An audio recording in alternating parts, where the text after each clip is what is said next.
तुम जो चाहो वो तुम हासिल कर सकते हो, ये मैं नहीं कहती, ये हमारे महापुरुषों का कहना है। परंतु यदि ये बात सत्य है तो जो हम चाहते हैं वो हमें हासिल क्यों नहीं होता है। इस पृथ्वी पर कोई भी ऐसा व्यक्ति नहीं है जो दुखी रहना चाहता हो, किंतु आज के समय में हर कोई दुखी है। हर व्यक्ति अपने जीवन में सुख चाहता है, कामयाब होना चाहता है, अधिक से अधिक पैसे कमाना चाहता है, जिससे वह अपने परिजनों को जीवन की सारी सुविधाएं उपलब्ध करा सके। तो आखिर ऐसा होता क्यों नहीं है? तो इसमें दो चीज़ें हमें मिलती हैं। या तो हमारे महापुरुष गलत थे जिन्होंने ये बात कही कि मन से चाही हुई हर चीज़ हासिल हो जाती है, और या तो हम गलत हैं। आज जो कहानी मैं आपको सुनाने जा रही हूँ उसे सुनकर आप ये समझ पाएंगे कि अपने मन से कोई काम कैसे करवाया जाए या अपने मन को किसी कार्य को करने के लिए सकारात्मक रूप से कैसे तैयार किया जाए। और इस कहानी से आप आकर्षण का नियम यानी लॉ ऑफ अट्रैक्शन कैसे काम करता है ये भी समझ पाएंगे। इससे पहले कि ये कहानी आपको किसी और दुनिया में ले जाए, आप इसमें खो जाएं, उससे पहले हमारे चैनल को सब्सक्राइब ज़रूर कर दें। तो कहानी कुछ इस तरह है। एक बार की बात है, एक आदमी के जीवन में सिर्फ दुख ही दुख थे। वह जो भी कार्य करता उसमें असफल हो जाता। घर में भी सदैव क्लेश ही रहता। वह बड़ा चिंतित रहता था। कभी कभी अपने दुखों का कोई समाधान न मिलने की वजह से उसके मन में आत्महत्या करने तक के विचार आते, परंतु वह अपने आप को रोक लेता। दिन पर दिन उसका स्वास्थ्य गिरता जा रहा था, जो उसके दुखों का प्रतीक था। पर उसने निश्चय किया कि चाहे कुछ भी हो, वह अपने जीवन को अवश्य सुधारेगा, चाहे उसे उसके लिए कुछ भी करना पड़े। एक बार वह अपने एक मित्र से मिला और उसे अपनी पूरी कहानी बताई और उससे निवेदन किया कि उसे कोई रास्ता बताए जिससे वह अपने दुखों से बाहर निकल सके। तो उसके मित्र ने कहा कि तुम किसी बाबा के पास जाओ। उन लोगों के पास ऐसे बहुत सारे मंत्र होते हैं जिससे जीवन खुशियों से भर जाता है और बहुत सारी धन संपदा भी प्राप्त होती है। अब क्या था, उस व्यक्ति के मन में ये बात बैठ गई कि अब कोई बाबा ही मुझे इन दुखों से छुटकारा दिला सकते हैं। उसे जहाँ कहीं भी किसी भी बाबा के बारे में पता चलता वो उनके पास चला जाता और वह बाबा लोगों को अपनी समस्या बताता और उनसे समाधान पूछता और कहता, बस मेरे दुखों को दूर कर दीजिए, मैं कुछ भी करने को तैयार हूँ। वे बाबा लोग उसे कुछ टोने टोटके बताते और 2-4 मंत्र जपने को कहते और कहते कि इन्हें विधि विधान से करना तो तुम्हारे दुख दूर हो जाएंगे, और उससे दक्षिणा ले लेते। वह आदमी घर लौटकर उन टोने टोटकों को विधि पूर्वक करता, परंतु बहुत टोने टोटके करने के बाद भी उसके जीवन में कोई सुधार नहीं हुआ। इसके विपरीत उसके जीवन में समस्याएं और बढ़ गई, क्योंकि जो भी बाबा उसे टोने टोटके बताता उससे दान दक्षिणा लेता। इससे उसकी आर्थिक स्थिति और बिगड़ गई। फिर उसने सोचा कि मेरे जीवन में समस्याएं कम होने की बजाय बढ़ती जा रही हैं, तो आखिर मैं करूं क्या? इन बाबाओं के पास जाऊं या ना जाऊं? फिर एक दिन एक व्यक्ति ने उससे कहा कि तुम अपने घर में हवन करवाओ। हवन कराने से घर में उपस्थित सारी नकारात्मक ऊर्जा नष्ट हो जाएगी और तुम्हारे जीवन में सुख शांति आ जाएगी। परंतु यह हवन किसी पंडित से पूरी विधि विधान से करवाना, आदमी ने सोचा ये भी करके देख लेते हैं।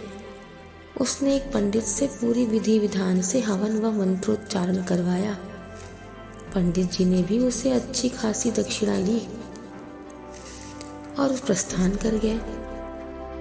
परंतु इतना कुछ करने के बाद भी कुछ दिन बाद उस आदमी को महसूस हुआ कि अभी भी उसके जीवन में कुछ नहीं हुआ, कुछ नहीं बदला। बेचारा वह आदमी अंदर से टूट गया और वो पहले से भी ज़्यादा दुखी हो गया। उसे अब लगने लगा कि अब उसके जीवन में दुख कभी भी दूर नहीं होगा। फिर कुछ दिन बाद उसे अपने एक मित्र से एक ऐसे बाबा के बारे में पता चला जो समाधान बताने के लिए कोई दान दक्षिणा नहीं लेते थे। उस व्यक्ति ने सोचा कि यदि ये बाबा समाधान बताने के लिए कोई दान दक्षिणा नहीं लेते तो निश्चय ही वह उन बाबा लोगों की तरह नहीं है और ज़रूर ये कोई सिद्ध बाबा ही होंगे और ये मेरी समस्या का सही समाधान भी बताएंगे। यही विचार अपने मन में लेकर वह व्यक्ति बाबा के पास पहुंचा। परंतु जब वह बाबा के पास पहुंचा तो बाबा ध्यान में लीन थे। उस व्यक्ति ने बाबा का ध्यान खत्म होने तक वही इंतजार किया। बाबा जी ने जब अपनी आंखें खोली तो अपने समक्ष एक दुखी और परेशान युवक को पाया। उस युवक की स्थिति देखकर वह समझ गए कि यह अपने जीवन से कितना परेशान है। उसे संबोधित करते हुए बाबा ने उससे पूछा, वत्स, क्या चाहते हो? तुम मेरे पास क्या लेने आए हो? उस आदमी ने कहा, बाबा, अपने जीवन से बहुत दुखी हूँ मैं। मेरे जीवन में समस्याएं खत्म होने का नाम ही नहीं लेती। इन दुखों को खत्म करने के लिए जिसने जो बताया, जो करने को कहा, जिस भी बाबा के पास जाने को कहा, मैंने सब कुछ कर लिया, परंतु मेरे जीवन में कोई बदलाव नहीं आया। बाबा, इसके विपरीत मेरे जीवन में समस्याएं और बढ़ गई। बाबा, मैं अपने जीवन में इन दुखों से छुटकारा पाना चाहता हूँ। मैंने आपके बारे में बहुत सुना है और बड़ी उम्मीद के साथ आपके पास आया हूँ।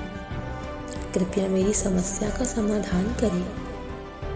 मुझे कोई ऐसा मार्ग बताएं जिससे मैं इन दुखों से हमेशा के लिए छुटकारा पा सकूं। इसके लिए मैं कुछ भी करने को तैयार हूँ। ये सुनकर बाबा ने सोचा कि ये आदमी तो सचमुच परेशान है। बाबा ने कहा, वत्स, दुखों को दूर करने के लिए मंत्र ऐसे ही नहीं मिलते। इन्हें पाने के लिए कुछ करना पड़ता है। तुम कुछ कर सकते हो। बाबा की बात सुनकर उस आदमी को लगा शायद ये बाबा भी दान दक्षिणा की ही बात कर रहे हैं, परंतु उस आदमी के पास और कोई मार्ग न होने की वजह से उसने कहा, बाबा, मैं आपको सारी प्रकार की दान दक्षिणा देने को तैयार हूँ, परंतु आपका मंत्र सच्चा होना चाहिए। उसका फल मुझे मिलना चाहिए। उसके बाद जो भी दान दक्षिणा आप मांगेंगे मैं सब देने को तैयार हूँ। बाबा ने कहा कि ये दान दक्षिणा तो बहुत छोटी चीज़ है वत्स, ये मुझे नहीं चाहिए। तो उस आदमी ने कहा, बाबा, मैं कड़ी से कड़ी तपस्या करने को तैयार हूँ, आप मुझे बस आज्ञा दीजिए। इस पर बाबा ने कहा, मैं तुमसे ऐसी कोई कार्य करवाना नहीं चाहता। मैं जो तुमसे करवाने वाला हूँ वह बहुत कठिन मंत्र है वत्स, उसे पूरा कर पाओगे क्या? उस व्यक्ति ने कहा, बाबा, आप मुझे बताइए तो सही कि मुझे करना क्या होगा। मैं कुछ भी करने को तैयार हूँ। बाबा ने कहा, हे वत्स, जब तुम यहाँ से घर जाओ तो अपने मन में दोहराते हुए जाना कि मैं सुखी हूँ, मैं सुखी हूँ, मैं सुखी हूँ। परंतु याद रहे कि ये मंत्र तुम्हारी जुबान पर ना आए, ये सिर्फ मन में दोहराना है। यह सुनकर वो आदमी बोला, बाबा, बस इतनी सी बात, ये तो मैं चुटकियों में कर लूँगा। उसने कहा, परंतु बाबा, इससे होगा क्या? बाबा ने कहा, वैसे भी तुमने बहुत सारे बाबाओं के मंत्र किए हैं, तो इसे भी करके देख लो। उस आदमी ने सोचा कि बाबा कुछ दान दक्षिणा तो ले नहीं रहे और छोटा सा ही तो मंत्र है, मैं तो इसे कर ही लूँगा। तो बोला, ठीक है बाबा, मैं ये मंत्र ज़रूर करूँगा। ये कहकर वह व्यक्ति वहाँ से चलने लगा, परंतु जैसे ही वह उठा, बाबा ने उससे कहा, हे वत्स, एक बात याद रखना कि इस मंत्र को करते समय तुम्हारे मन में बंदर का ख्याल ना आए, वरना तुम्हें इस मंत्र का कोई भी फल प्राप्त नहीं होगा। उस आदमी ने कहा, बाबा, मुझे तो आज तक बंदर का ख्याल आया ही नहीं, तो अब क्यों आएगा? आप बिल्कुल चिंता न करें, मैं बस यही दोहराऊंगा कि मैं सुखी हूँ, मैं सुखी हूँ। इसके अलावा मेरे मन में बंदर का कोई ख्याल नहीं आएगा। वह व्यक्ति मैं सुखी हूँ, मैं सुखी हूँ ये दोहराता हुआ थोड़ी ही दूर चला था कि उसके मन में अचानक बंदर का ख्याल आ गया। बंदर का ख्याल आकर चला भी गया, परंतु वह व्यक्ति सोचने लगा कि आज तक तो मुझे बंदर का ख्याल नहीं आया, तो आज कैसे आ गया? और इस तरह उसने बंदर के इस विचार को पकड़ लिया और अपने मंत्र को भूल गया और इसी के बारे में सोचने लगा।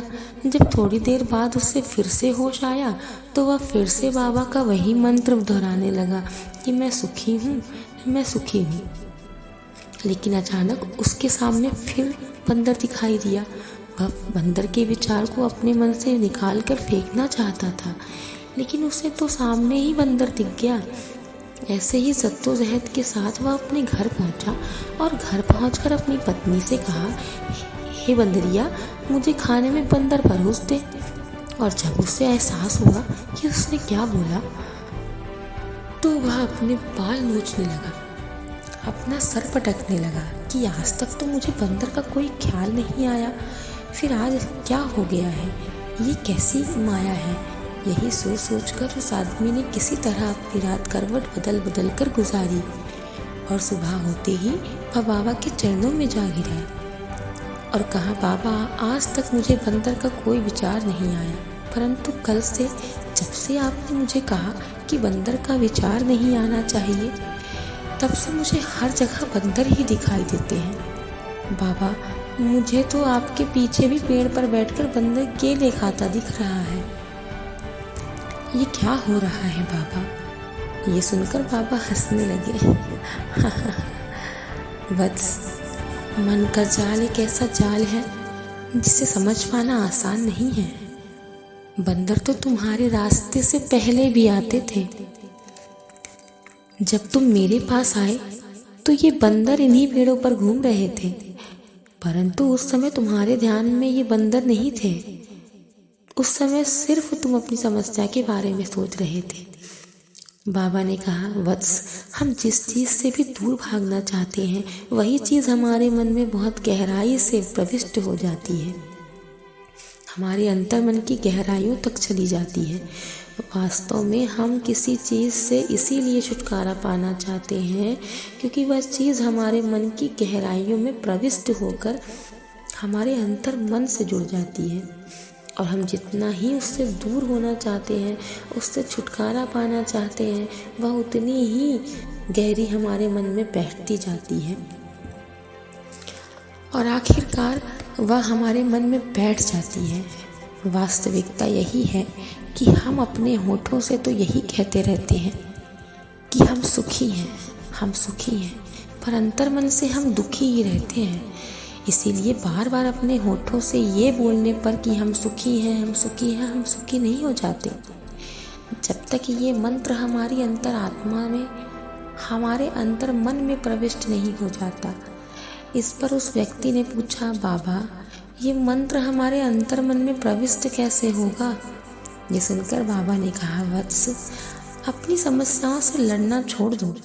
जब तक तुम उनसे लड़ते रहोगे, ये दुख तुम्हें परेशान ही करते रहेंगे। जिस दिन तुम इन समस्याओं के बारे में सोचना ही छोड़ दोगे, इनसे छुटकारा पाने के बारे में नहीं सोचोगे, उसी दिन ये दुख, ये समस्याएं तुमसे दूर हो जाएंगी, क्योंकि हम जितना ही अपनी समस्याओं के बारे में सोचते हैं, ये उतना ही हमारे मन की गहराइयों तक चली जाती हैं, क्योंकि हम इन्हें अपने जीवन से दूर करना चाहते हैं। इसीलिए हम निरंतर इन्हीं के बारे में सोचते हैं। हम हमेशा यही सोचते हैं कि हमारे जीवन में कितना दुख है और हमें इससे छुटकारा पाना है। इसी वजह से हमारे बार बार सोचने से ये दुख हमारी अंतर मन में प्रविष्ट हो जाते हैं और हमें एहसास भी नहीं होता। इसीलिए अगर तुम दुखों से छुटकारा पाना चाहते हो तो दुखों से छुटकारा पाने के बारे में सोचना छोड़ दो, तुम्हें दुखों से छुटकारा मिल जाएगा। आज के समय में अक्सर आदमी धूम्रपान, नशे की लत, शराब से छुटकारा पाना चाहता है। सुबह वह अपने आप से ये वादा करता है कि मुझे ये नशा छोड़ना है, परंतु शाम को फिर वह नशे में डूबा हुआ घर वापस आता है। ऐसा क्यों होता है कि हम जो चीज़ सोचते हैं वो कर नहीं पाते? ऐसा इसलिए होता है क्योंकि जब हम किसी चीज़ के बारे में सोचते हैं तो उसे ज़्यादा अहमियत देते हैं और धीरे धीरे वह चीज़ हमारे अंतर मन पर कब्जा कर लेती है, अपना शासन बैठा लेती है। यदि कोई व्यक्ति धूम्रपान छोड़ने के लिए जितना उसके बारे में सोचेगा, वो शराब उतना ही उसके मन पर हावी होती जाएगी और वह व्यक्ति कभी उसे छोड़ नहीं पाएगा। कहने का अभिप्राय यह है कि जिस चीज़ को आप त्यागना चाहते हैं उसके बारे में ज़्यादा सोचे मत, बस धीरे धीरे से बिना सोचे गुजर जाना है। और यदि एक बार इस मंत्र को हम समझ गए ना, तो हमें अपने मन पर खुद कब्जा करना आ जाएगा। हम अपने मन में वो बीज बो सकते हैं जो हम अपने मन से करवाना चाहते हैं। और यदि एक बार हम अपने लक्ष्य को समझ गए तो उसे हासिल करने में कोई समस्या ही नहीं आएगी। तो दोस्तों, कैसी लगी आपको मेरी ये कहानी? कृपया कमेंट सेक्शन में ज़रूर बताएं। और यदि कहानी अच्छी लगी हो तो प्लीज़ मेरे चैनल को लाइक, सब्सक्राइब और शेयर ज़रूर करें। तो मिलते हैं अगली वीडियो में एक और नई कहानी के साथ।